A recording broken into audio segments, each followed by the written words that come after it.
fais? Bah je jette, on en a plus besoin. Si, c'est voir ça, c'est. Si, ça c'est le projet l'allemand, ça. Le projet quoi? T'as pas bossé dessus, toi? Vous avez fait quoi avec ça?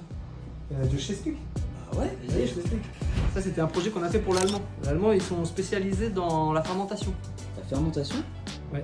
C'est quoi?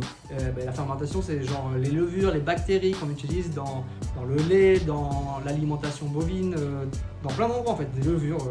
Quel rapport avec l'impression 3D? Leur équipe marketing nous ont contactés en fait. Parce qu'ils voulaient un outil pédagogique pour expliquer comment fonctionnent les bactéries et les levures qu'ils proposaient à leurs clients. Donc du coup, ils voulaient qu'on prenne leurs bactéries, alors pas pour de vrai, mais qu'on prenne une illustration de leurs bactéries, qu'on fasse une échelle x 40 000, histoire d'avoir quelque chose dans les mains et qu'ils puissent facilement expliquer tout ça. Donc du coup, il y a eu un gros travail avec eux sur le démarrage, à convertir à quoi ressemblent leurs bactéries et comment on va arriver à la fabriquer. Donc en fait, chez Esquisse 3D, il y avait un gros travail d'arrivée de conception sur cette pièce. Alors là, c'est un des premiers protos. Ouais, mais c'est que de l'impression 3D, c'est... Que de l'impression 3D? Non, mais attends, tu te rends pas compte? Oui, c'est que de l'impression 3D, mais en fait, dedans, il y a plein de fonctions qu'on a dû intégrer. Les aimants qui sont cachés à l'intérieur. En fait, il y a une grosse phase sur ces projets-là qu'on a fait pour ce client-là, pour que toutes les fonctions soient bien cachées dans le produit, qu'on ne les voit pas et que ça soit esthétiquement acceptable par le client. Et du coup, on a dû intégrer toutes les fonctions à l'intérieur du produit. Par exemple, il nous a demandé directement de pouvoir mettre des labels à des endroits bien spécifiques.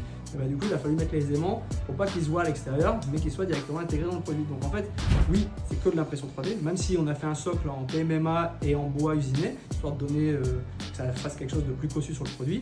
Il y a eu un gros travail. En fait, tout le travail se fait en conception sur ordinateur. Et après, derrière, on a préparé nos imprimantes spécialement pour l'impression, parce que c'est des impressions qui duraient très longtemps, mais une fois qu'on les a lancées, il fallait que tout se passe parfaitement, parce que du coup, nous, on n'avait plus rien à faire, à part rajouter les aimants à certains moments. Et donc, du coup, il y a des impressions qu'on a dû lancer à 14 h pour être sûr qu'à 18 h avant de partir le soir, on pouvait mettre les aimants, comme ça, pendant la nuit, ça a intégré directement l'aimant dans le produit. Voilà. Donc ça, c'était un peu le challenge sur ce produit-là, d'arriver à avoir une solution qui correspond à ce que le client attendait en termes d'esthétique, mais aussi de toutes les fonctions qui étaient le maximum cachées à l'intérieur du produit. Bon, du coup, je jette pas. Non, on va le garder encore parce qu'en fait, il y a les positions des aimants et tout, c'est hyper important pour ceux qui veulent faire une nouvelle commande.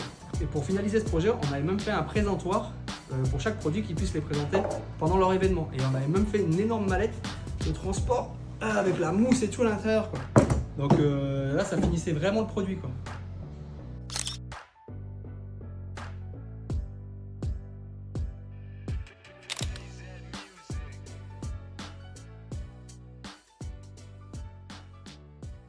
Attention, ce projet a été réalisé par et pour des professionnels. Si vous aussi vous souhaitez qu'on réalise vos projets, prenez rendez-vous via notre site.